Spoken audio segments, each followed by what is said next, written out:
Good evening, everybody. Welcome to One Hub Racing. We've had the prospect tier, we've had the podium tier, the precision tier is still underway, but now it's time for the creme de la creme here at One Hub to rise to the top and see who can master the Austrian Grand Prix circuit at the Red Bull Ring. It's round 1 out of 10 in the Pinnacle tier, the first race of season 17 for the top drivers at One Hub Racing. My name is Luke Etheridge and I'll be bringing you through the action once again. And once again, my partner for this season is Prospect Tier Racer Indecisive Mac, also known as Matt. And Matt, you've had experience tonight of this track. It can bite at times. It looks like a fairly simple track, but it can definitely bite. It definitely can, but it's great to be back in the box with you, and I think they've painted the walls, so it all smells fresh in here, but you'd think it would be easy with such a simple track, but there's a lot of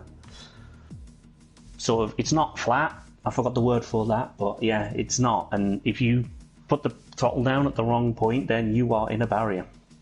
Yeah, definitely. It is like you said, it's very undulating circuit. Quite a few braking zones are on gradient, so on the run up towards turn 3, which I still maintain should be turn 2, there is absolutely no way turn 2 is a corner. If I can do it flat out in my Ford Focus, probably I could do it flat out in my Ford Focus on ice.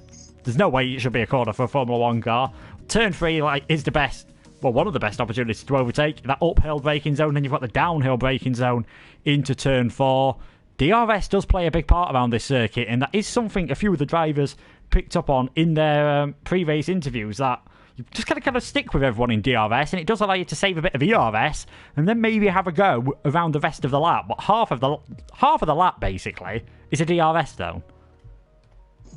Yeah, we were talking about it in the party, me and my teammate, earlier, and it's horrible if you're not chasing anybody, you're just there, just trying to be as quick as yourself kind of thing, but if you've got assistance, you can get a toll from someone even though they don't want to. You can get DRS, you can have all sorts of different battles, and that makes it a lot easier to deal with, but you know, it's a great track nonetheless. Yeah, definitely. It's been quite a regular amongst really since One Hub, almost since One Hub started. I think this is now like the 11th or 12th season out of the 17 that we've used the Austrian circuit, the Red Bull Ring, since it returned to Formula 1 in 2014, and it was used, of course, last season across all 4 tiers, and I seem to remember in the tier we commentated on it being quite an exciting race in precision tier, the second highest tier, with a couple of virtual safety cars helping with the pit stops. And I say pit stops because, once again, at One Hub, it is a compulsory 2-stop strategy. So that should make the strategy fairly straightforward for the drivers tonight. And, of course, means if there is a mistake on lap 1, because it's quite a narrow start-finish straight and quite a difficult turn 1 heading uphill, and you do see cars quite often lose a front wing or run wide, at least they're not out of it if they get into trouble in that first corner. No, but, of course, you have some racers try to win a race at turn 1, lap 1, and that makes a mess for everyone else behind them, but hopefully we don't see that. I'm sure we'll have a great race again, and I think the race last season is one of the ones where I lost my voice and couldn't speak for 2 days afterwards, so it was great action, and I'm looking forward to more of the same tonight. Yeah, we do have a few of the protagonists from that precision race last year, and we've got a few from Pinnacle as well, so just go through some of the names to watch. We have the champion of the precision tier last time out, Janil, and he's also was the Constructors' Champion as well in the Mercedes alongside Khalifa. They both moved up a tier and they are teammates again. Janil is going for the three-peat, but he admits it's probably not likely. In the Mercedes, you've got Netsky and Toxic. Netsky was in Pinnacle last year and he was one of the fastest drivers on qualifying nights this time around. And then you've got 2 teams I think you're going to have to watch out for, Renault and AlphaTauri. All 4 of those drivers were all in the top 10 of Pinnacle last year in the championship, with Lakitu finishing in 2nd position and Cliffy winning the Constructors' Championship, of course, alongside BDG Lewis. So he'll be hoping to win the Constructors' Championship again. And with the pace cap being added in this season, it means we're not likely to see anyone amongst the ilk of Lewis run away with things. So that should make the field quite tight and give us a close championship battle. And what should also give us a close championship battle is that the point system has been slightly tweaked. So consistency probably more key than it has ever been before.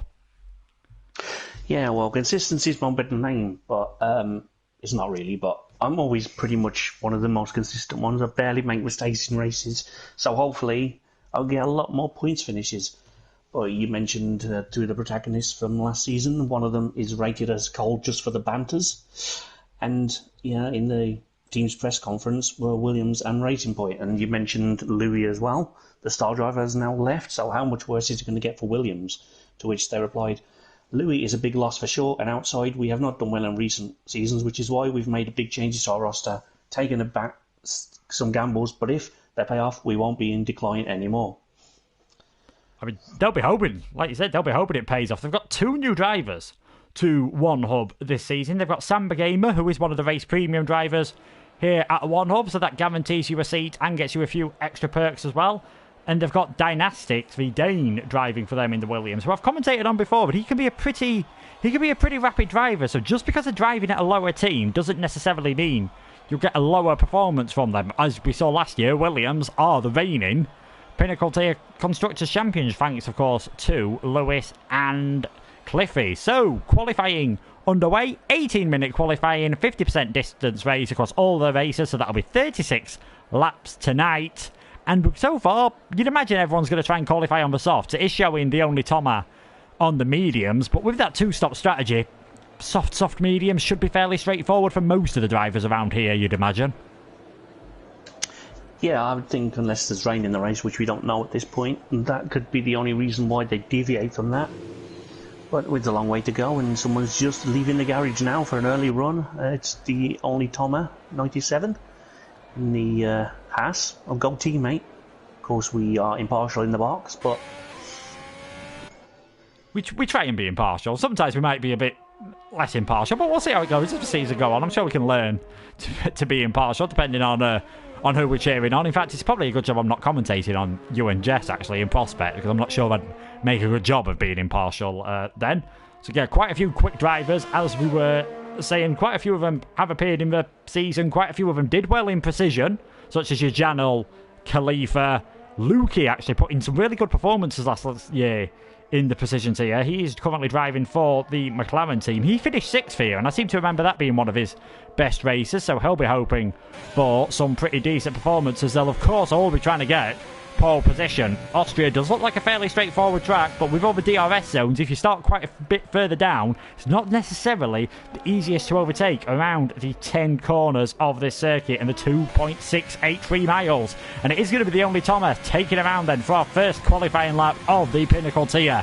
Heading up towards turn 1 now, braking late as you can into 4th gear, short shifting ever so slightly just to try and get the best possible traction on exit as you now head up this steep hill. You've got this quick left kink at turn 2 and then heavy braking once again for possibly your best overtaking opportunity on the track into turn 3. Be careful you don't take that dip too easy on the curb. It is very easy to spin around. DRS open once again for the third DRS straight on this track. Downhill braking zone into turn 4 makes it very easy if you do not use ABS to lock up a front right there, then flat out once again through turn 5. This midfield part of the track, really the only place where you really need good downforce on your car as you come through turn 6, now heading towards the end of the second sector into 7 and 8, and quite often you do see battles go all the way from turn 2 all the way to the end of this section. Coming underneath the Fanatec bridge, the drivers have been warned in the steward's briefing to be careful with that tricky pit entry that cuts through turn 9 into the final corner. Thomas taking it pretty quick at the moment, but taking it a bit easily as well, I think, not wanting to invalidate, and a 104.576. Definitely a good banker lap on those mediums. Yeah, that's a great lap already, and Oliver Vell and Toxic have gone quicker already. 102.9. That's quite a time already. I kind of joked earlier with my teammate that if Prospect T were doing, I can't remember the time he said, but does that mean we're going to get 59 seconds in the top tier? But I don't think so. That's just more of a joke, but I wouldn't be surprised if it happened. Well, I was about to say that comparing it to the season 16 pole position time was a 102.975. Different conditions, and I know the drivers have got more used to the game, but the track hasn't bedded in yet, and already Dynastics is nearly a quarter of a second faster than that. So we could see a time, I think 102.5, 102.6. I'd be surprised if we don't see times of that ilk in this session. They've really started off fast and putting the hammer down at the moment. Who have we got heading out on a lap at the moment? We've got Konzo coming around in the Renault. Let's see what he can do. He's another one of our race premium drivers. Finished 5th in this race last season on the way to 9th in the Pinnacle tier. So definitely one of the drivers to watch for just a possible title tilt, even though he was worried he wouldn't get in Pinnacle because his qualifying night lap was actually slower, and that puts him in 9th position at the moment, just ahead of his teammate. One of the good things about this track being quite short is for drivers, you can get multiple runs, so often you see drivers going for 3 runs in qualifying. Around here you could make it 4 runs, as long as you've got enough tyres to, of course, do that. You don't want to wear all your tyres out, and then if for whatever reason you need to make more than 2 stops in the race, if you've ruined all your tyres, that is going to be very difficult, as Cliffy would have been on a hot lap, but he's just invalidated at the moment in the Alpha Tauri. Yeah, he has, but Khalifa didn't, who's now in the Red Bull, which is weird to see, but he's gone P11 with a 1035, so that's a steady beginning to him, but I'm sure he'll go quicker later in the session. But yeah, I'm sure we will see. Yeah, I'm sure we will see some improvements. Most of the drivers are coming into the pits. Lakitu has come into the pits. He must have invalidated his lap as well, so both Alpha Tauris having trouble with track limits, and penalties could well cost you around here. And Lakitu was the driver who was called into the drivers' press conference by Austin, and Austin said that Lakitu is the only German against 11 Brits, and it might feel a bit like World War II. And Lakitu quite thankfully said, thankfully for him it's cars and not tanks, and thankfully it is every man for himself. And I'm no history expert, but I'm fairly sure Austria played quite a big part in the early stages of World War II, so who knows, Lakitu might put in a good performance tonight. But we know he's a quick driver. We know he did fantastically last season. He got 4th here in the Pinnacle tier. So out of all the Pinnacle tier drivers that are remaining from last year, he got the highest finished of them. So he'll be hoping for a good performance tonight. But a few drivers did mention in the interviews, penalties will cost you around this track. It's very easy to pick up penalties, and already we're seeing that with Lakitu and Cliffy both picking up penalties on their hot runs.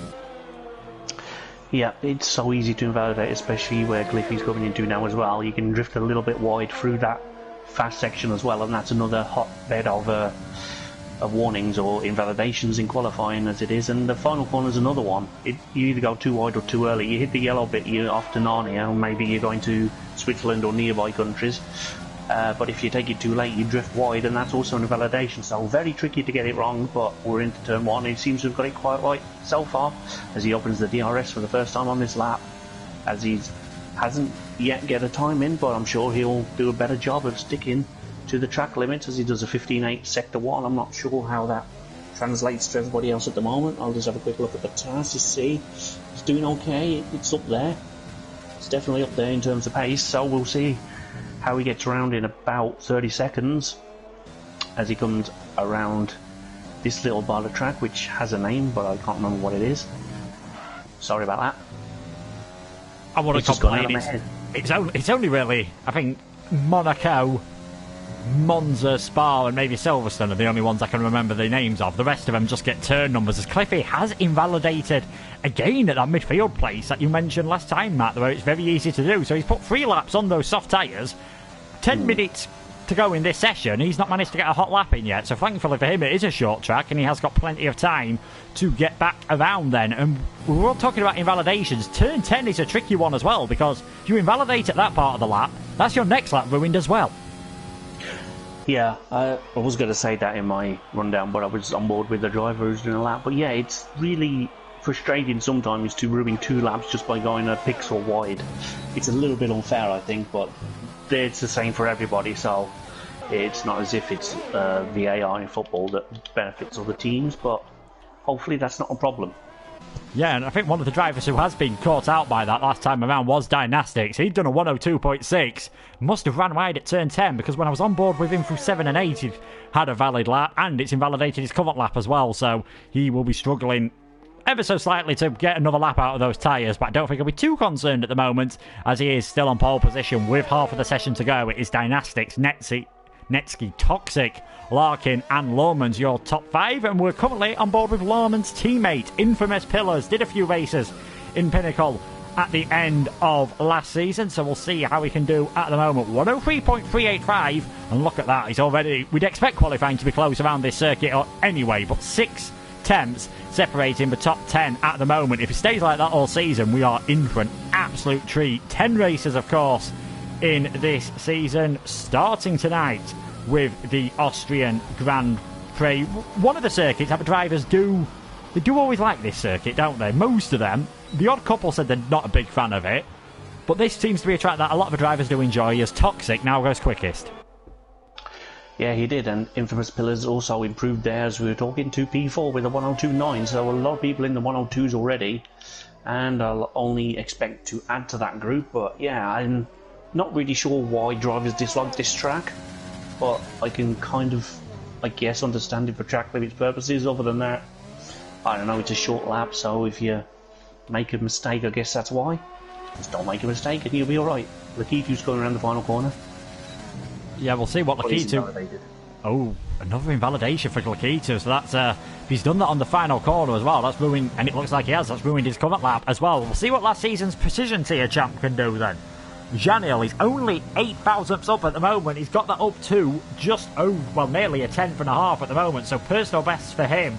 Netsky flying around as well at this moment in time. So Janil, green in Sector 1, green in Sector 2. If he goes green in Sector 3, you'd imagine he'll be challenging Lawman's. Oh, he's just ran wide, and it's as simple as that. Your next lap will be invalidated. So as we were saying then, Austria, first race of the season. Then we've got Bahrain before Christmas. Got three. Janil going for the Valtteri Bottas lawnmower route there across the grass here at Austria. And, well, getting plenty of sponsorship for Red Bull, I suppose. Of course, Red Bull are going to have a lawnmower. A, it'd be a Honda one, and B, it'd be a Red Bull. So that sort of makes sense that Janil's doing the track owners a bit of a favour there. As I was saying, Austria and Bahrain were 2 races before Christmas.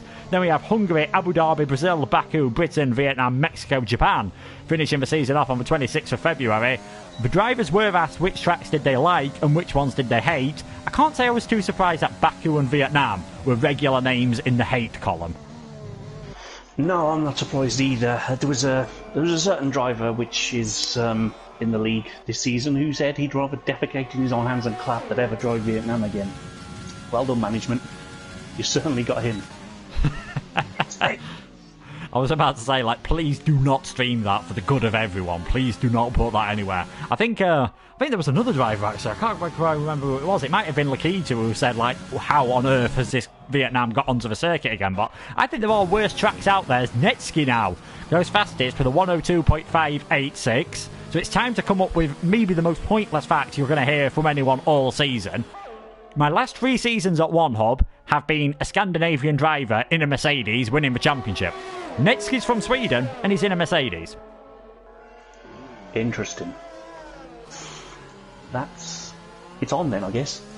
It's on. It's early days, but you never quite know. Schofield has now invalidated his lap. We'll see what his teammate Dan Murphy can do. He looks as though he's just relaxing to get ready for another lap, and both of the Ferrari drivers weren't exactly confident about their championship chances, which surprised me with Schofielder because he was very consistent last year in the precision tier and did manage to get up to 4th in the championship. So it'll be interesting to see how he does as the season goes on. And I think for a lot of the drivers, they haven't really raced against quite a few of the others. We've got a few new drivers, and this is pretty much a mix of Precision and Pinnacle from last year. So it'll take a few races to really, for drivers to get to know each other, get to know who their main rivals are going to be, and get to maybe know what their expectations will be for the season.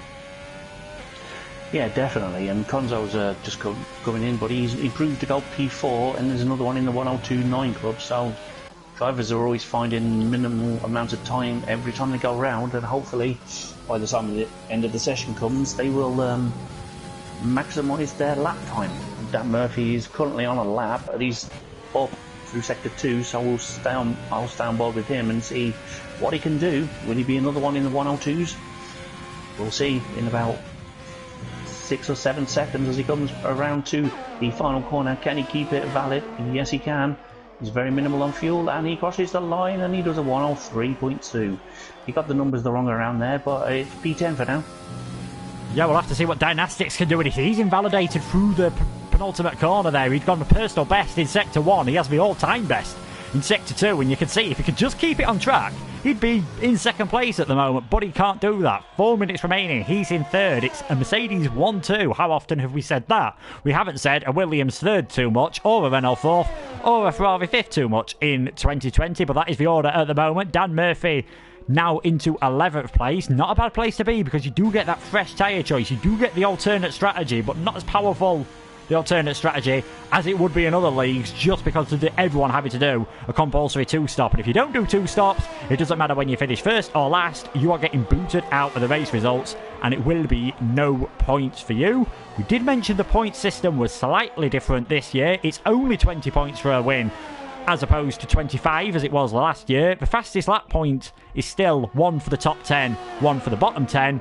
But now everyone who finishes in the top 12 will get points. So more reason to just keep pushing and keep fighting until the end, and you might just get yourself some points. And if you're interested in how your favourite driver is doing, we'll try and keep an eye on as many as I can. But there are 19 of them in an 18-minute session, as it looks to be getting a bit overcast around this Austrian circuit. Whether we'll get a drop of rain at the end, who knows. You can use the TAS system in the chat. Jess has kindly put the !help command, and under that you will find all the different commands. As the key to that is a commanding time, 102.542. I was wondering if with 3 minutes to go he might take it a bit easier just to set a consistent lap time. If that's him taking it easy, it's going to be tough for everyone else. Yeah, definitely. It's just take it easy if you can. If you can do times like that, then don't need to push, really, do you? J. Luke almost gets in the way of Khalifa as he comes across and improves for only P16, 103.3, which in other tiers would be towards the top, where he's 16th in this one.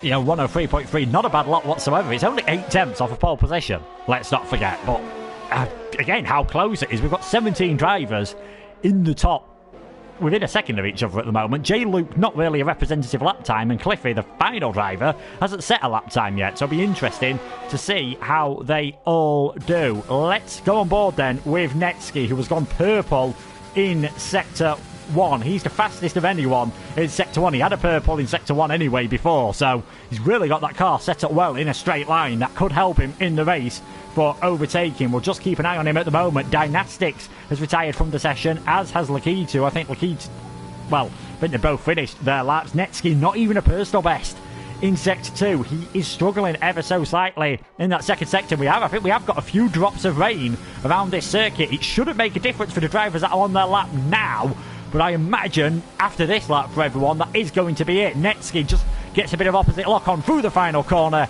He can't improve at all, and his teammate definitely won't improve. He is well off into the gravel trap, despite setting a personal best in Sector 2. Maybe by doing that, he just pushed a bit too hard in the damp conditions, so he won't be improving. We are seeing a lot of drivers retire. Say we've still got a minute left in this session. Thomas now coming towards the line, and I think he's coming into the pits. That could be it for qualifying, and if it is, Lakitu's got a fantastic pole position and a Mercedes 2-3. Yeah, it's definitely a great start to the season in qualifying. Of course, you don't get any points for qualifying, but Konzo's just hasn't improved. Sorry, I don't think anybody will improve with these conditions. As you were on a hot lap, it did start raining. So if you weren't on a lap at the time, you're very unlikely to improve as grip goes down and down. But yeah, it's been a great session so far, and you know how we always say it goes quick in qualifying. That's especially true around here. It's over in the flash because it's such a short lap. Yeah, it is such a short lap. I think Sambu actually managed to set a personal best in Sector 1, but that's probably the easiest one in the track to do in these conditions. Sector 2 wasn't a personal best. We'll see what his time is across the line, and yeah, he lost nearly 4 tenths of a second in that final sector. I think that says all we need to know about how wet it is. I'm not sure if that was a car or an advertising hoarding, and the fact that I couldn't tell the difference between them makes me think I should maybe nip to the opticians. Checkered flag is out. Most of the drivers have retired from the session. Infamous Pillars has invalidated around the final corner, and he's lost it as his teammate Lawmans goes around past him. Infamous Pillars into the barrier. That just shows how slippery it has got at the end of this qualifying session. But 8th position, very respectable time from him, both racing points, who actually finished last in the precision tier last year in the championship and finished first in podium, and were called out in the team press conference for being a bit inconsistent. 8th and 10th show some pretty good consistency at the moment. Yeah, I was just looking at the overall times, and you got a second between first and 17th, and 18th just a second outside of that as well. So yeah, it's definitely a very tight tier, and it looks a lot tighter around this track, and I'm excited for this race even more than I was 20 minutes ago. Yes, sit down, everyone, get a quick cup of tea if you can, and it needs to be a quick one because it's a short formation lap, but this race is going to be a cracker. We've got Lakitu on pole position, Netsky less than a tenth of a second behind, Toxic bringing his debut to One Hub Racing with third in qualifying. Likewise, Dynastics is fourth. Last year's Precision champion Janel is fifth. Konzo, Scopefielder, Infamous Pillars, Larkin and Lawmans round out the top 10. Arnaud is 11th on his debut in the Alfa Romeo, but he will have a fresh choice of tyres from there, as will Dan Murphy in 12th. Ollie Flavel, he was second in Precision last year, can only get 13th on the grid this time around. And then it's Samba Gamer, Lukey, Khalifa, the only Tomat, J-Luke and Cliffy, who did not set a time, rounding out the 19 drivers. We said this is going to be a fantastic race, and the end of that qualifying session has proved one thing that we didn't really mention until it got a bit overcast. There's always that slight chance of rain here in the Styrian Mountains. It's a bit like a lot of mountainous F1 tracks. It sort of has its own climate. Oh boy, we don't need to talk too much about a possibility of rain. We've got a 100% chance of rain, and I'd imagine a 100% chance of the blue-walled wet Pirelli tyres coming out. Yeah, it's deceptive, this track. It's supposed to be heavy rain in prospect here, as I'm sure many people would have seen tonight. Didn't quite get that far, but, you know, the start of a race is very tricky in these conditions, so now there's an added element of danger and sort of the really unknown. But while there's a bit of a lot in proceedings, around this time we always thank our sponsors, and there's one more, so we have to be even quicker, especially on the short formation lap, which is Liam RBS as always. Liam was also a sponsor last season and is also a fellow driver, and thank you to his awesome work for that. And Next Level Racing is again providing a wheel stand to the winner of the Going Gets Tough award, and the next sponsor is a pain in the neck to say, so I hope I get it right. But the Going Gets Tough award is just to all drivers to attend all race and all their media obligations and answer every question in the media, and you're in with a chance of winning it. I was last year, but I didn't win it because the wheel is not my friend. And finally, the third sponsor is Vespertin brand. Yeah, thanks to all those. Right. I think you did as well. Vespertin. Yeah, we'll go with that. So thanks to all our sponsors, of course. And if you do want to check out and see what a driver's eye view is, of course, you can check out Liam RBS on Twitch. So absolutely appalling conditions then for this formation lap. It is going to be full wet tyres. And I just had a quick look at the qualifying sectors. This man in fourth place was the fastest in Sector 2, where you need the most downforce. In these wet conditions, you need more downforce. Maybe a chance of getting a debut victory here for Dynastics. Fourth on the grid. We won't have to worry about the DRS trains as much as we normally do, because as everyone who's familiar with Formula 1 and Formula 1 games in general, it's not enabled in the wet conditions, and it doesn't look like it will be enabled for a very long time. No, I suppose that's going to be one worry off at the moment Lakitu's mind, who's in the lead, but he's going to be under a lot of pressure from the two Mercedes behind him, and Dynastics, as you say, he looks incredibly strong through Sector 2 with this setup, so I'm looking forward to this one, and Janel could also do something. Yeah, Janel, always a quick driver, especially at the end of last season when he was maybe starting to come under a bit of pressure from Ollie and Deanstar. He just found another level. He won 5 drivers of the day last year in Precision out of a possible 10. He was just on another level. Ollie tried his best last year, but could only finish second behind him and got actually 3 second places in the final 3 races, so that shows how much good form he would have been. But last year qualifying was his Achilles heel. Looks like it might have been again at the moment, and this just shows maybe even more how impressive the qualifying times were. They were faster than last season, you've got to say, with compromised setups. Just a fantastic performance. Yeah, very fantastic, and as we mentioned, this could happen anything with these conditions, so we're really unsure, but the spectacle as they all come round to form back up on the grid, hopefully the tyres don't get too cold. Yeah, one thing about the wet tyres is because of the tread movement, they do heat up a bit easier, but in these conditions, unsurprisingly, keeping heat is a bit difficult. I mean, we've got an air temperature of 20 degrees, a track temperature of 23 degrees, and it is described as a storm, so we might even see a safety car just for the weather conditions. The grid being pretty much a massive Alpha Tauri sandwich, with Cliffy at the back, Lakitu at the front. Can he pick up the first 20 points of this Pinnacle tier season? We are going to find out in about 45 minutes time then, as we're waiting now for the lights to come on here to get the Pinnacle tier underway. We've got 5 lights And we are racing, and what are the starts like? It seems like a fairly decent start there from Lakita. In fact, both of the Mercedes might have swamped him. Toxic's had an absolute blinder. Can he go around the outside of his teammate there, Larkin? I didn't actually spot him disconnecting, but thankfully he has been able to get back in. So it is Toxic from the second row of the grid, getting an absolutely flying start. Lakita and Netsky in the background are going side by side. Janel's had a good start as well to get himself up into 4th place ahead of Dynastics, but it looks like everyone has managed to get through the first corner cleanly there. I think Netsky's just clipped the curb ever so slightly. Will that have compromised his run? If anything, he's got a better run out of that corner than Netsky. They're still going side by side with each other. He's going to be on the outside going into turn 4. Can he go all the way around the outside? Can the Williams go all the way around the outside of Janel? In both cases, it is not. So Lakitu hangs on to 2nd place. Janel hangs on to that 4th place. As we'll see who's gained on these early stages. J-Luke has got up 5 places. J-Luke's got up 6 places. Larkin's had an absolute nightmare, dropping 8 places. I wonder if he's maybe been involved in a bit of contact with anyone. Can't see any damage on his car from that camera angle, but thankfully we can check the TAS system to see if there has been any damage, because I'll be very surprised if everyone's got through the first lap cleanly, although it looks like they have at the moment, which is a brilliant achievement in these conditions. I'm not sure it's quite as brilliant though as Toxic Star. He absolutely shot off into the lead of this race ahead of Lakitu, and then Netsky rounding out the top 3. Yeah, there's definitely no damage. I can't see any damage anywhere, so that's kind of miraculous in itself, especially in these conditions. So well driven everyone so far.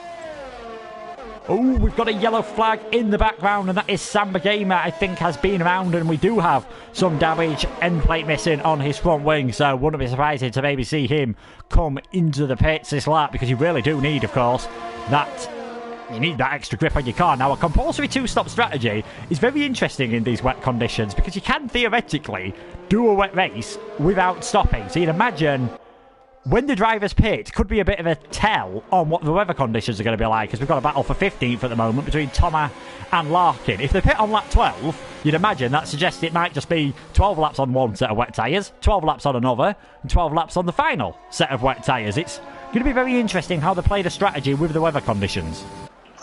Yeah, it's going to be very interesting. And talking of interesting, Khalifa in 18th is on the back of that battle you just mentioned for, what was it, 12th and 13th. It's incredibly tight down there as he goes for a move into the penultimate corner. Can't quite get it on side by side. There's a little bit of contact, but I don't think there's any damage. Didn't notice anybody were flying off, but Khalifa is still P18. Yeah, that move's pretty brave in the dry conditions, never mind in the wet conditions, so fair play to Khalifa for wanting to make some moves up the field. We are seeing Samba Gamer come into the pits. This will be for a front wing replacement, and I'm almost certain it will be for another set of the wet tyres. Don't think the weather has improved whatsoever, and there we go, it is going to be another set of wet tyres. Toxic though, he's loving his debut. He said, I don't really know what to expect, I'll just see where I am at the start of the season. Where you are at the start of the season is 1.5 seconds ahead of everyone else after 2.5 laps of the Austrian Grand Prix, so not a bad start whatsoever, and his teammate hounding Lakitu at the moment. The field, obviously because of no DRS and because of the tricky conditions, basically elongating the lap. We're seeing 80-second laps compared to 62 seconds in qualifying. It has spread out the field ever so slightly, but we've still got plenty of close action all the way along. You've got Janil in 5th place, a fairly decent start then from our reigning precision tier champion. He's got Infamous Pillars behind him, who had a pretty good start himself. I'm trying to work out, how did J-Luke gain 6 places on that first lap? And he might even gain a 7th here. He's side by side with his namesake Lukey. There's a bit of contact between them. There's a bit of wheel spin from Lukey, from J-Luke even. Thankfully though, he's able to carry on without any damage. They're definitely trying hard despite how wet the conditions are. They're not waiting for the weather to improve, they just want to go for these moves now, and there we go, mistake from the McLaren of Lukey. That is J-Luke up into 11th. Yeah, it didn't take long for the two Lukes to find themselves together on track, did it, to confuse us, so thanks lads, appreciate it. But Ali Pavel's also coming through as well, following his teammate. Yeah, plenty of battling for the final points positions at the moment. Again, J-Luke and Lukey going almost side by side, and J-Luke just gets his way ahead. No DRS for Lukey to be able to do anything. He's still going to try and send one down the inside. That was a bit of a late move at turn 4, but fair play to J-Luke. He gave him room. The door was open, and the Alfa Romeo in the end does just about stay ahead for now. But all this battling has allowed Lawmans in this next group to get away. So Lawman's pretty much on the back of this train now behind Janil for 5th, 6th, 7th, 8th, 9th and 10th position. Still very early days, still only on to lap 4. The leaders will soon be coming on to lap 5. 32 laps to go. Who knows what could happen in this race? Who knows what the weather's going to do? Netsky there with a 1:15.510.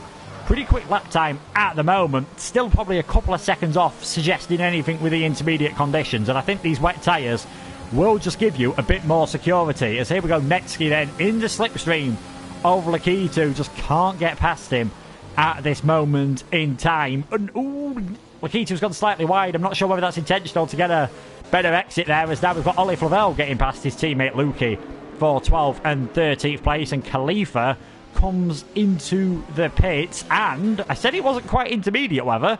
Someone thinks it is. This is going to be a very interesting lap time to watch now for Khalifa, because if he plans this right, this brings him right up into contention for points. Yeah, he likes the undercut, but geez, he's pulling out a brave one here. If he can pull this off, then credit to him. But we'll see how that plays out, as you say, shortly, as everyone else out there still on the full blue wall wet tyres. There's a cracking battle going on for all the positions in the points at various points, but Lukey's under pressure now from Larkin. And I wonder if we'll see a few more pit stops. Oh, Lukey's all the way around. I think he was trying to get into the pit lane and he's just got it wrong through the final corner. We've seen lots of drivers coming in. Jeff has clearly been in their ear and said, put the intermediate tyres on. Lakitu in for into Janil, Scopefielder as well. A Dynastics also in for intermediate tyres, both for the Mercedes. Because I was about to say, we've seen a pass from Netsky on Lakitu, but it was just Lakitu coming into the pits. Both for the Mercedes on wet tyres, and Khalifa purple in the middle sector. That says a lot. This track is now ready for the intermediates. Despite how heavy the rain looks, we know from real Formula 1, the intermediates are basically a catch-all conditions tyre. This could be a move that gets Lakitu back into the lead of this race. It definitely could be, but you did mention it when you put the inters on. It could be a strategy masterclass, and so far, we'll see, but there's a lot of people out there now on the inters, and he's definitely gained a couple of positions as people behind him stop, like Ollie and Larkin, not quite up to the momentum or speed that they want to be to fight a driver of Khalifa's calibre, but that'll play itself out shortly, I'm sure. But let's have a look at what Fox is up to as he comes into pit. Does he make it yet?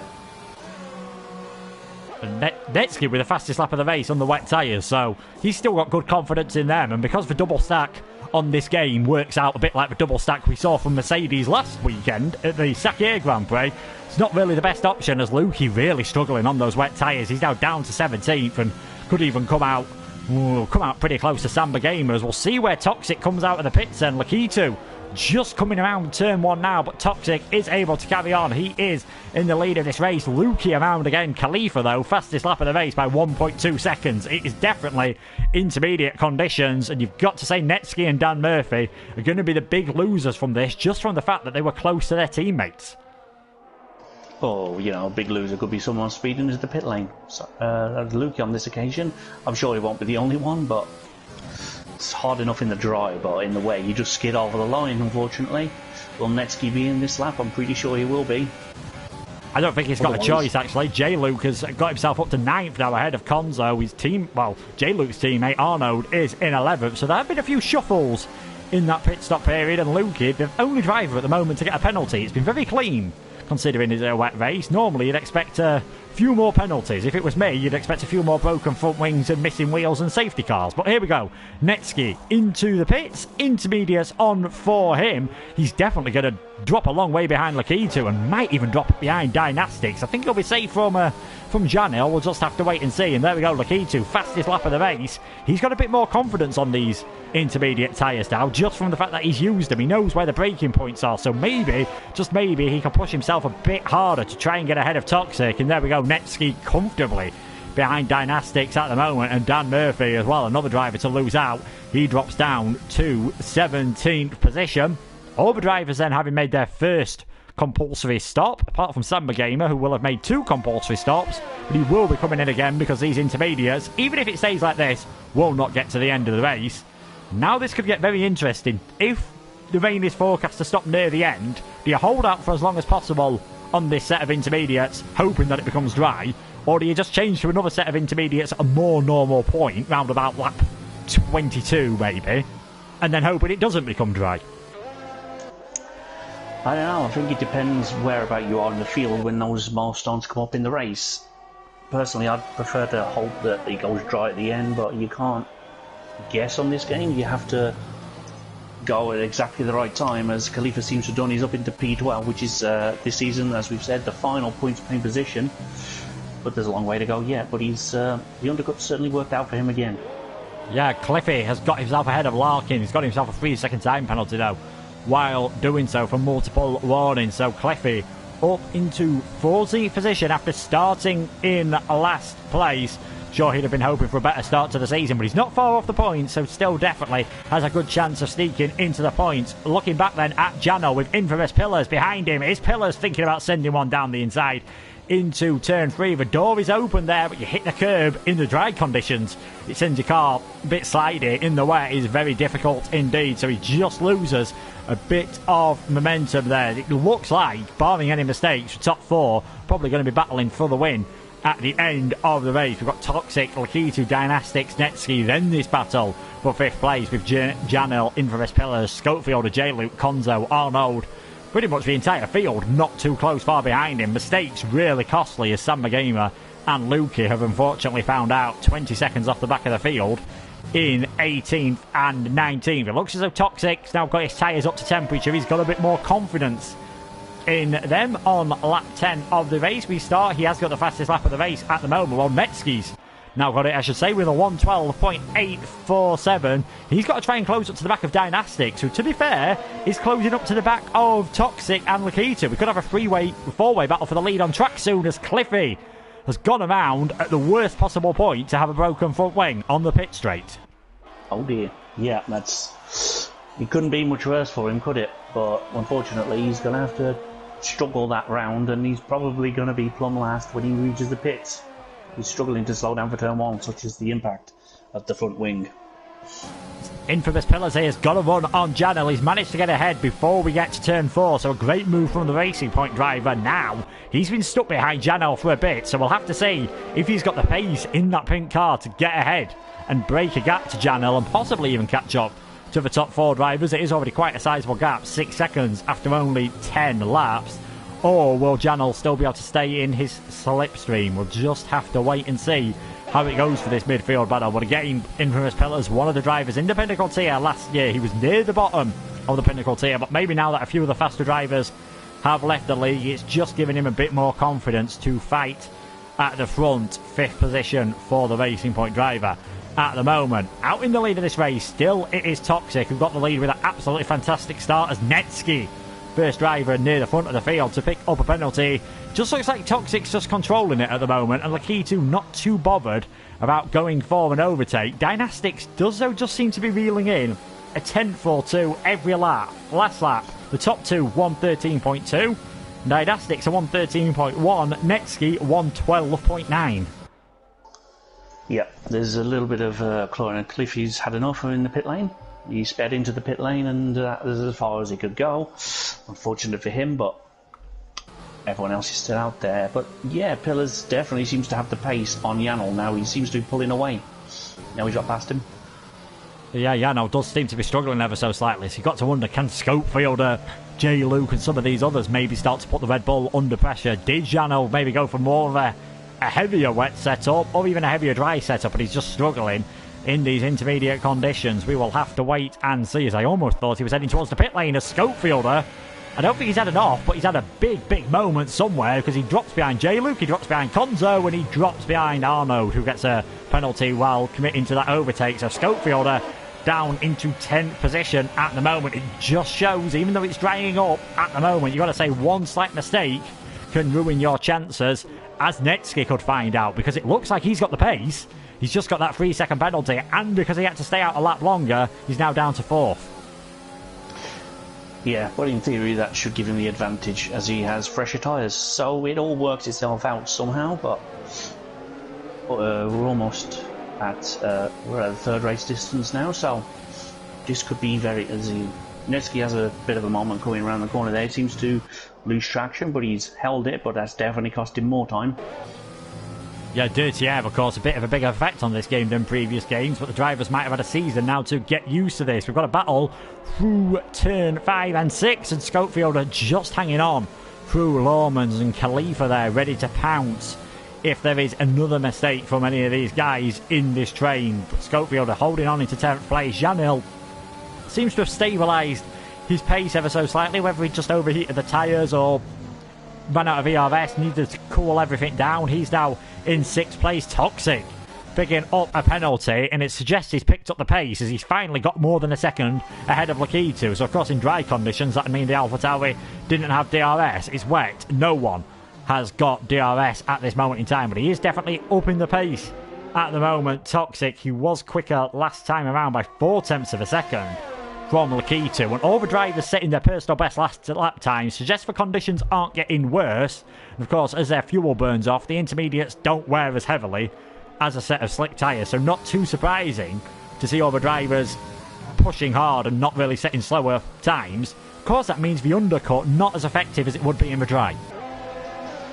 Yeah, there is that to consider, but I think at this point the drivers are just trying to keep on the road rather than falling off of it, because it's still tricky, even though it's, as we said at the top of the stream, a very short but tricky track in the dry, so heaven only knows how difficult it can be getting in the wet. Sorry to interrupt, Lakitu's had a big moment through the final corner, and that's allowed Dynastics to get ahead. Netsky might even have a run on Lakitu here, so that's really helped Toxic at this moment in time. I don't know whether he had a slide through 9 and 10, because he went very wide through turn 10. Either that or he's just hit the curb too hard. Well, that's really put him on the back foot. He's only managed to lose 1 place to Dynastics, but now Toxic all of a sudden has a bit of free air and a bit less pressure, and I wonder if that mistake from Lakitu was just in reaction to the pace that the lead Mercedes was starting to show. Yeah, it's definitely likely at this point, as there's another one there, Toma 97 with a 3-second penalty, so they're definitely putting up the pace to try and stick with the cars in front, but of course that is compounding every mistake with time penalties, and those in front that aren't getting them are just like, yeah mate, keep it up. Lakitu in the top 4 is the only one without one at the moment. Yeah, we're all starting to see a few more penalties pop up now. Lukey managing to get one at the back of the field, and of course he has that 5 second as well, so he's on 8 seconds. And you can use the task system in the chat as well to find out how many penalties your favourite drivers got, what their fastest laps were, where they are in the championship, although that's probably not the most useful tool at this moment in time. Where they are in the championship is pretty much where they are in this race at the moment. Toxic would take the championship lead, funnily enough, on race 1 of the season. You've got to say it's looking good for the Mercedes drivers at the moment. They do both look to have good pace. It's just a slight mistake, well, not the greatest of starts from Netsky, and then obviously not being able to do the double stack really affected him, as Larkin has come into the pit. Has he picked up any damage anywhere? Because that is extremely early indeed. It's not raining much at all at the moment, but I'm not sure. Yeah, he has got front wing damage. Yeah, although I was going to say that it's brave to try and pit now. It seems to be drying up though. I don't think it's raining anymore either, so that's unfortunate timing for him. If he could have just waited a few more laps, then everyone will be switching to probably medium tyres at this point, but there's still a long race to go, so we'll see. As Lakitu gets another one there, top 4 now all have penalties. Yeah, Larkin's gone for the hard tyres, and you could just hear him there, ever so slightly wheel spinning in 5th gear. I don't think he had much of a choice, because it is, maybe like you said, he should have just maybe held on for that front wing damage a bit longer, because it is, he'd have lost time because of the front wing damage. I don't think he would have lost as much time as he's going to lose on these hard tyres. This is going to be like Bambi on ice watching this Renault getting around this circuit for the next lap, but it has stopped raining. There's not a lot of spray, but we're yet to have that magical DRS enabled command from race control, which tells you when it is really ready for the slick tyres. Track temperature's up to 27 degrees. That will help it dry out ever so slightly, although it is not exactly sunny, as here we go, set of medium tyres on Ollie Flavel. These should cope slightly better, but again, I just get the feeling it's a lap or two too early. Yeah, but I guess sometimes you may have to take, if you're outside the top 10 or outside the points, you may as well take a gamble, as most of the cars outside the top 10 are now coming into the pit lane as DRS is enabled, so Luki Samba have timed that absolutely perfectly from what I can see. Yeah, this could be fantastic then from Olive Lavelle. We'll keep an eye again on those middle sector times to see what they can do. And Larkin now back up to 16th place on the hard tyres. Will that just prove to be the mistake that has made? And again, is Netsky going to have to stay out an extra lap longer? And it looks like he's going to have to. So Netsky, again, that double stack really costing him on this game, being that close to your teammate. He will take the lead of this race, but how far will he drop the back of all these other guys as Toxic comes in? Set of medium tyres going on. I think there should now pretty much be medium tyres for everyone until the end of the race, unless we get any more rain, unless we get a possible safety car. We'll just have to wait and see how things go at this moment in time. It doesn't look at the moment as though Olive Lavelle's really lighting up the timing screens. We'll probably get a better idea of how he does at the end of this lap. I think Larkin was struggling ever so slightly, perhaps just from being on the hard tyres. And yeah, everyone, unsurprisingly, diving into the pits, apart from Arnaud and Netsky, because they had no choice. Thomas, though, going for the soft tyres. That is, they're not going to get you 20 laps in any decent condition. I'd be very surprised if they don't blow towards the end if he doesn't come into the pits. I was going to say, he may well be going for a fastest lap point, but even that's questionable at this point. It would work. He should be faster than everyone on the medium tyres, seeing as he's on the softs. Just have to wait and see. You can see how much more pace Toxic's got, though. He passed Arnaud on that lap. He's already pulled out 1.5 seconds in about 2 corners. Yeah, that's also the problem when you don't want to double stack. But I said to my teammate in Prospect here earlier, I don't care if I do have to double stack. If these messages come up, I'm going to do it behind you. So I think it's worth the risk. If you're leading in the leading group of the race, just double stack. You lose, what, 2 seconds rather than a whole lap on the cars around you. So why not go for it?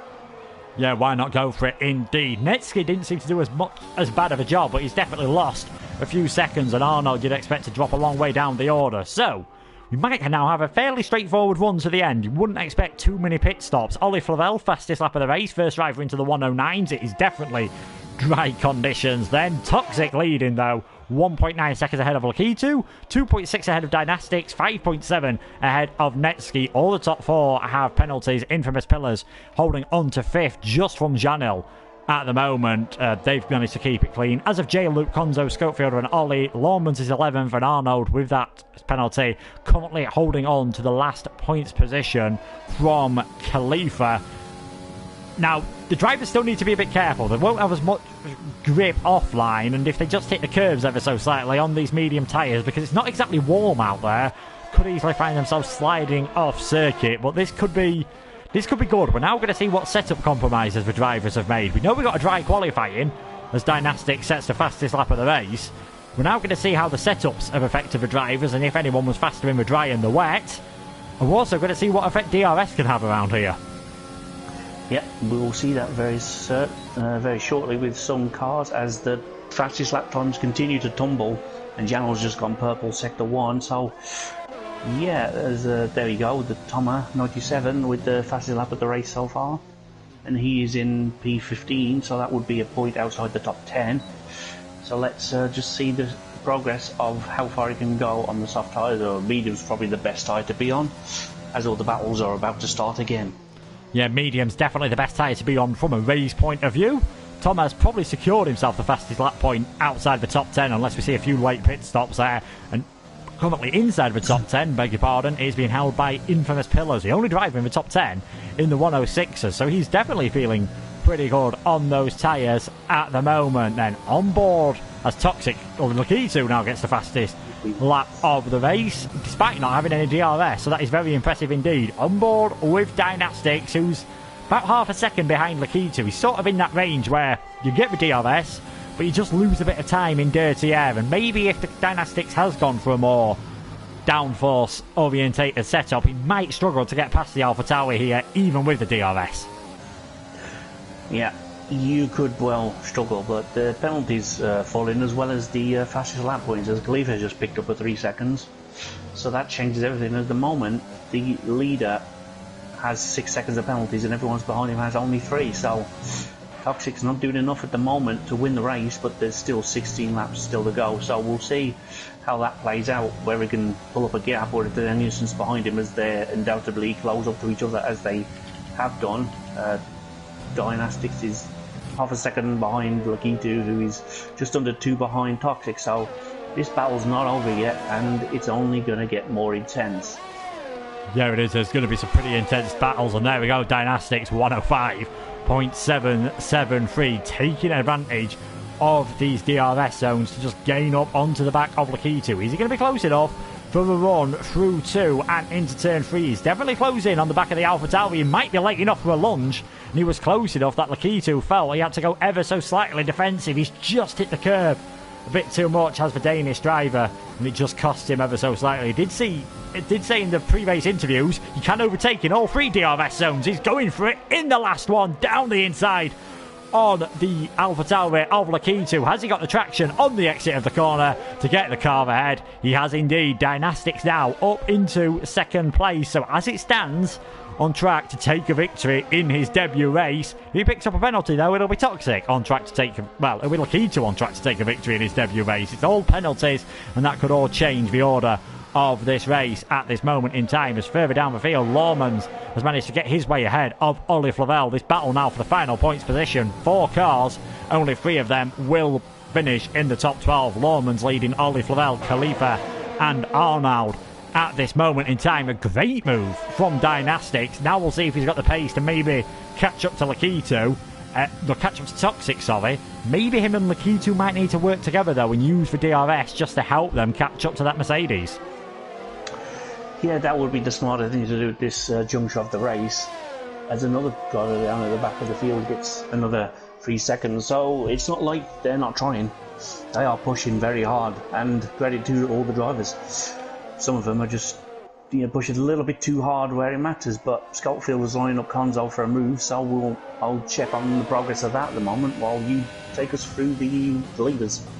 Well, we might as well have a check and see what's happening with Konzo and Schofield at the moment. Konzo 7th in the Renault, Schofield 8th, J-Luke 9th, not too far behind either. All these drivers coming in on the same lap for a set of the medium tyres, so you wouldn't imagine there'd be too much difference in the tyre wear between them. And as we just get it up on the screen, yeah, they're all fairly similar at the moment. So about what you would expect. In fact, it's interesting that J-Luke, with the TAS system, we get a bit of a view into the tyre wear of everyone. It's interesting that J-Luke's worn out the fronts a lot more than he's worn out the rears, and judging by his line through turn 10, does look like he's got a bit more of an oversteery setup maybe on that, well, understeery setup I should say, on that car, and that could cost him ever so slightly with front tyre wear at the end of this race, so that it will mean he's got a bit more confidence out of the corners. Toxic has managed to pick up another 3-second time penalty. He's on 9 seconds of penalties at the moment, so it's looking good for one of Dynastics or Lakitu, you've got to say, to take this victory. Yep, looking very good at the moment, but as we know in F1, anything can happen, and very often does. So he wouldn't be counting his chickens just yet, but I think Toxic knows no more penalties at this juncture, but he's very likely to get another one as well, the amount he's pushing already. But yeah, he's flying around at this moment in time, setting very consistent lap times indeed. In fact, last time around he was slightly slower than the duo behind him, both of them in the 106.0s. It was a 106.2 for Toxic and a 106.4 for Netsky, who just looks as though maybe now that he's dropped back ever so slightly and he's very low on ERS, might just have to settle for a 4th position on track. But with penalties, he is currently still in a situation to get himself a podium to start this season off. Battle then for 5th position at this moment in time. You might remember Pillars and Janel having a massive train behind them early on in the race. It all seems to have spread out ever so slightly in this midfield, although Pillars has still got that Red Bull behind him, but not close enough to really look for a move at this moment in time. You'd imagine everyone who's on for scoring any points from a position, so in the top 12, will be staying on the mediums. Some of those lower down, like a Lukey, like a Larkin, might think about putting the softs on towards the end and just getting that fastest lap point. yeah, it's a very solid strategy at this point, especially Larkin, who, as we called earlier, is on the hard, and that's probably not the best side to be on at all around this track. It's just very unresponsive in places.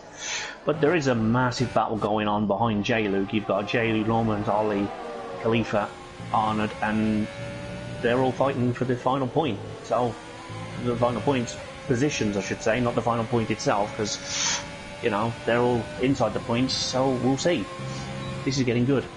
Yeah, this is getting good. One who's in a more awkward situation, you're probably starting with Ollie Flavel. If you're third man in a DRS train, it is always very difficult to overtake. You can see, even though Lawmans has got that red light flash in, so in the dry, that means he's below 10% of ERS in a race situation, so loses really the main boost from that 160 brake horsepower of electrical energy. And that might allow Ollie Flavel to just get close enough to send one down the inside into turn 4. And send one he has done indeed. There's some bumping between the two of them. I'm not sure Lawmans will be too happy about that move, but in the end, Ollie Flavel has got himself up into 10th place, and there's been contact again. Lawmans went for the inside there. Maybe just a bit of frustration, and he's gone from being in 9th, he's gone from being in 10th, to 13th position in the space of a few corners, and that has given J. Luke a bit of breathing space, which I'm sure he will be grateful for. Yeah, if we just don't talk for a minute, you can hear that sigh of relief under that helmet of J. Luke as his nearest competitors have just tripped over each other a little bit, but that move was never really on for Lawman, so that's a little bit, I guess, silly or frustration as you call it, but he probably should have just waited for the DRS, but that's hindsight, and he's still in this race, so let's see if we can get back into the points. Yeah, J. Luke can't really have a sigh of relief for too long, because our Ollie Flavel has already caught right up to the back of the Alfa Romeo driver, who does seem to be struggling with ERS management and just general pace there. Gets a good exit out of turn 3, so even Ollie this time won't be close enough to get that move done into turn 4 this time round. Is Khalifa close enough to get onto the back of Ollie Flavel? No, he's not.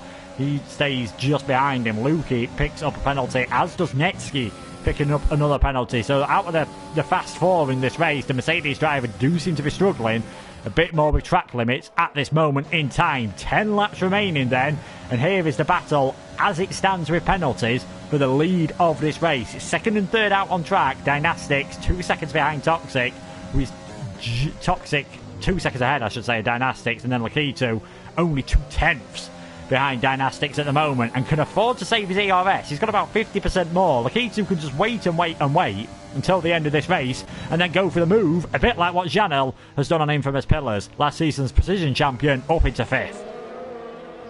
Yeah, good time move there for Janel, and you were mentioning about struggling with track limits. I was going to say Jelly was also struggling with fuel, as he's very minimal, but I think he's just about got back on track, although his yellow light is still on, so he is dangerously close on fuel, but I'm sure he'll be fine. But seeing Ollie do this behind him is not going to make it any easier, but Ollie just can't get his way through. But did he tag Khalifa there? I don't think he did, but he looked very close for Khalifa on the brakes there to slide into the back of Ollie, who's just had so much more speed. Contact almost looked inevitable, but fair play to all the drivers, they didn't on that occasion. Yeah, they are looking very close together. It does look as though J. Luke, with the fuel, even though he's still running in a rich fuel mode, despite having the fuel struggles, he might be one of these drivers who runs out pretty much as we come across the finish line here, and he's struggling on the RS. He just can't break away from everyone else, and you can see he's having to weave down the straight, move over towards the pit wall to try and break that slipstream, and everyone else just follows him. The only Toma, we knew he'd be coming into the pits again for a third pit stop. He'll be putting on the soft tyres. He won't be finishing for top 12, but he's looking very good to get that fastest lap point at the moment, as here comes Ollie Flavel down the inside into turn 3. J. Luke's trying to hold it on all the way around the outside, but he's not going to be able to get that move done and keep the position, and if he's not careful here, Khalifa, he might just be able to take that place as well. Ollie Flavel is up into 9th place as Khalifa thinks about making it 3 wide. J. Luke does still hang on all the way around the outside here. Fantastic defending from the Alfa Romeo driver. Is he still going to manage to stay ahead of Ollie Flavel? I do not know how he's still in this position. I thought Ollie would have just managed to hold on to that position, but fantastic bravery on the brakes from J. Luke. He might be struggling in a straight line, but he's got that car balanced absolutely beautifully.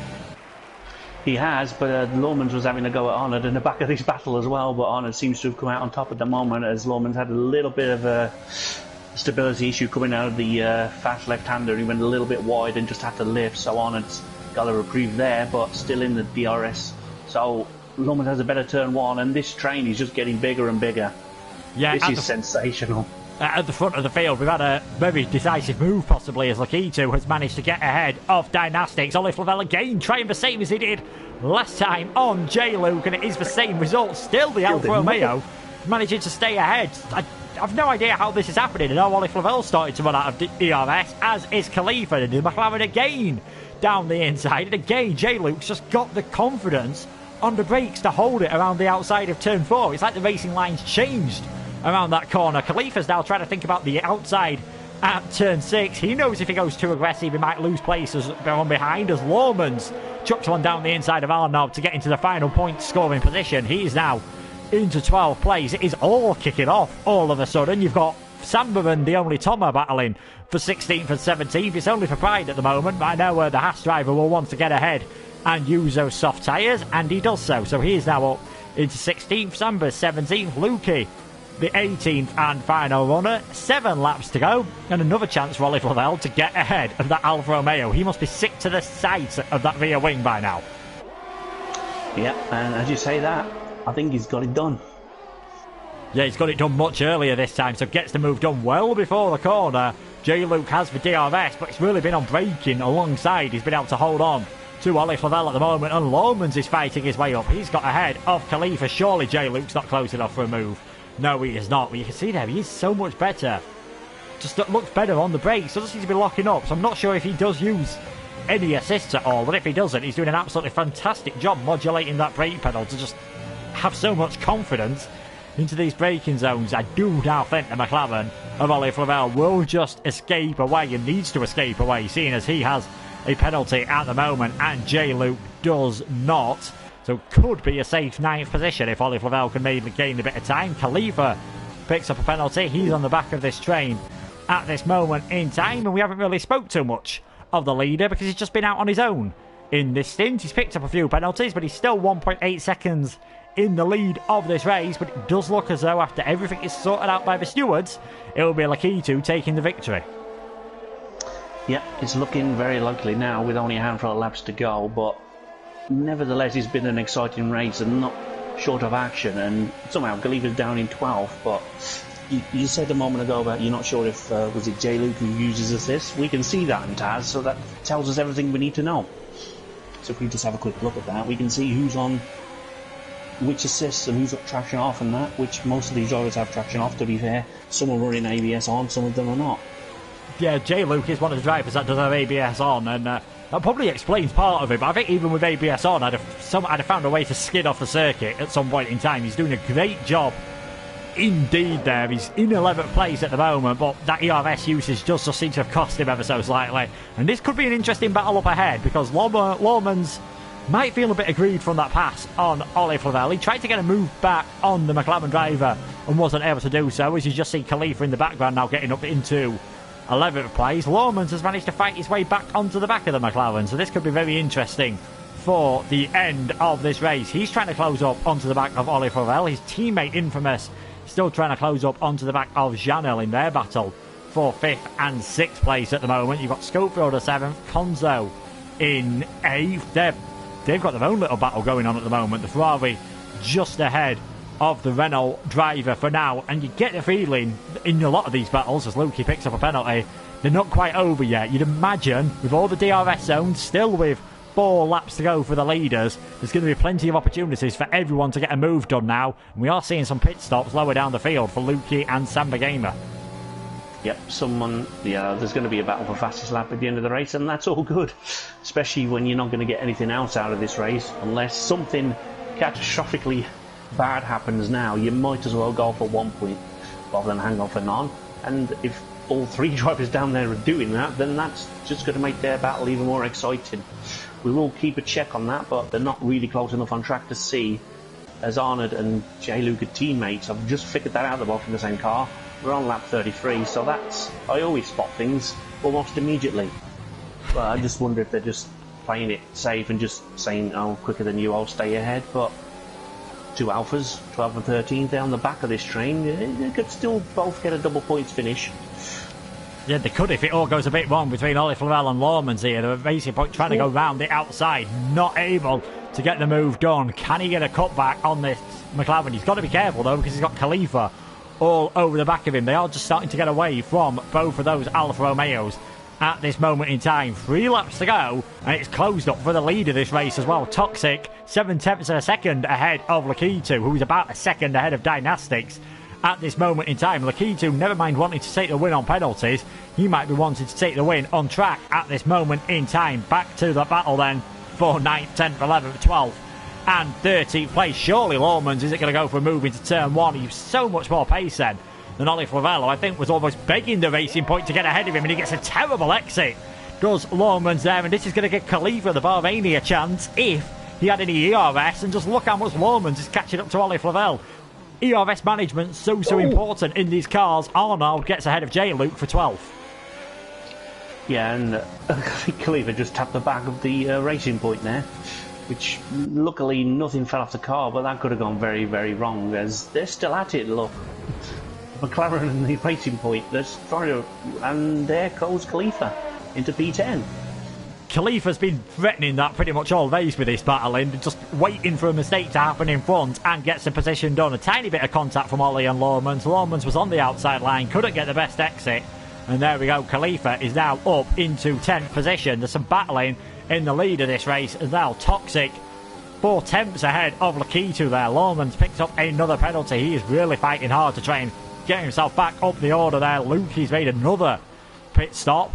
And there we go then, we've got the battle going on. Infamous gets back ahead of Janel then for 5th and 6th place. Konzo and Scopefielder battling just behind. You can't take your eyes off this battle. I need about 4 split screens to show you guys at the moment to give you an impression of everything that is going on in this race. No matter where you look, there is action going on all the way throughout the field. And with the penalties, who knows how this race is going to finish. Larkin gets himself a fastest lap, 103.946. That is probably going to be hard to beat at the moment. The point for the fastest lap in the top 10 currently going to go for Dynastics then, so to add to a possible debut 2nd position and possible debut win if he can get ahead of Lakitu. We are on the final lap of this race there as Infamous Pillars picks up a penalty. That's going to cost him from Janel. Toxic though is under big pressure now from Lakitu. Down the inside goes the Alpha Tauri driver. He takes the lead of the race. I was going to say, you mentioned penalties and things like that. I was just work out if the race ended now, I don't think Toxic would get the podium, much less the race win, because he's got 9 seconds and the 2 behind him aren't only 3, so he would be very close to being P4 behind Netsky. But at the moment, I think he may just slip off the podium entirely now because he's dropped to P2 on track. So this is crucial for the very early championship race, but crucial for this race nonetheless. Standout drivers all the way down the field. It's time to almost think about driver of the day. You know, I've grown accustomed to that and I've missed it the last few weeks. I'm not going to lie. Yeah, we're going to have to think of a question as well, and maybe one of the drivers today might be the race winner. It's Lakitu, crosses the line to take the victory. Toxic drops down to 3rd place behind Dynastics. Netsky just not quite able to get onto the podium. Janil's going to finish just ahead of Infamous Pillars. Khalifa, in all of that actions, managed to get himself up to 9th ahead of Ollie Flavel then. So the Red Bull driver currently in 9th place. Janil takes 5th. Infamous gets 6th position.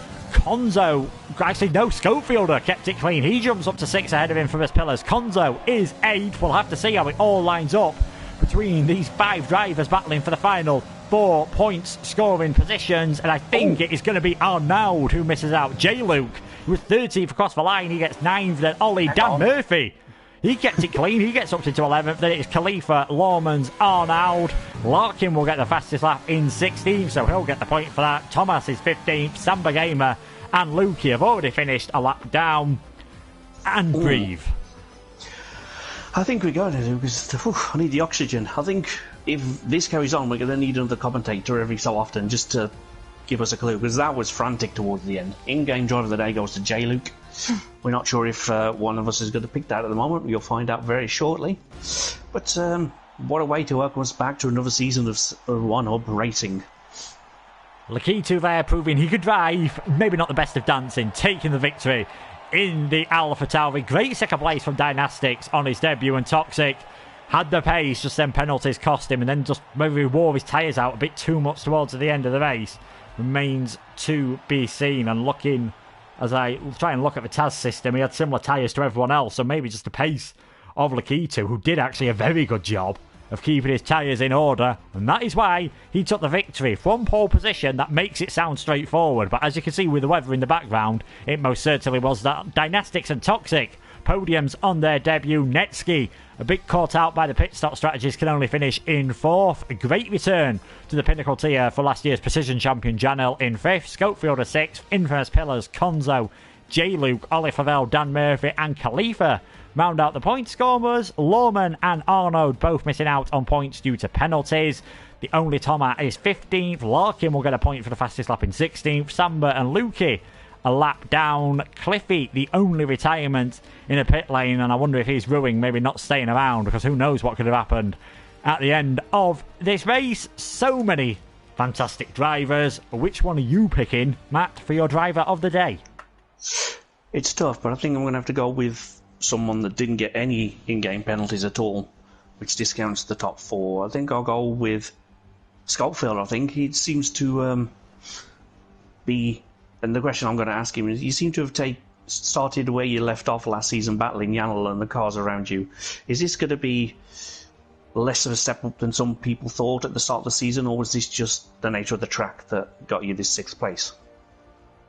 So that's your question to Scopefield. I think my driver of the day, just maybe for the pace he seemed to find at the end of this race, and for the fantastic job he did on tyre management, I'm going to go for Lakito. Toxic pulled out a bit of a gap at you after the stint for the dry tyres. Did you always have that confidence that you were going to be able to come back and take the victory on track, even though you didn't need to? So those are our questions for the driver of the day. You'll be able to check out the answers to all them on the One Hub forums, as well as all the other 3 tiers as well, Prospect, Podium and Precision. And it's fair to say, if we get races like what we've seen tonight, everyone who's watching at home is in for a fantastic Season 17. Yeah, I think all the drivers are going to enjoy Season 17, and I think we're going to enjoy Season 17 even more than we enjoyed Season 16. And we all know we had a sensational season in 16, so this could be even better. This could be even better. Hopefully it is, and hopefully you guys will be with us every step of the way to watch it. Make sure to check out the One Hub YouTube channel, as I said, for all of the rest of the races, action from all of those. We're back next week at the same time for the Bahrain Grand Prix. Who will take the victory under the lights at the Sakhir circuit? So again, the Pinnacle tier will be on at 8:30. The first tier of the evening is when you get to see Matt swap in the microphone for a steering wheel at 6:15 in the Prospect tier. Podium at 7, and then Precision is at 7:45. Thanks to Matt for joining me. Thanks for the drivers for putting on a fantastic race. Thanks to all of our sponsors, Vespertine, Liam RES, and of course Next Level Racing. Thanks to you guys for watching, because without you, there'd be no point in doing this. And we'll see you next time for the Bahrain Grand Prix. Can Lakitu make it 2 out of 2? And will we have as fantastic of a race as we saw tonight? Good night.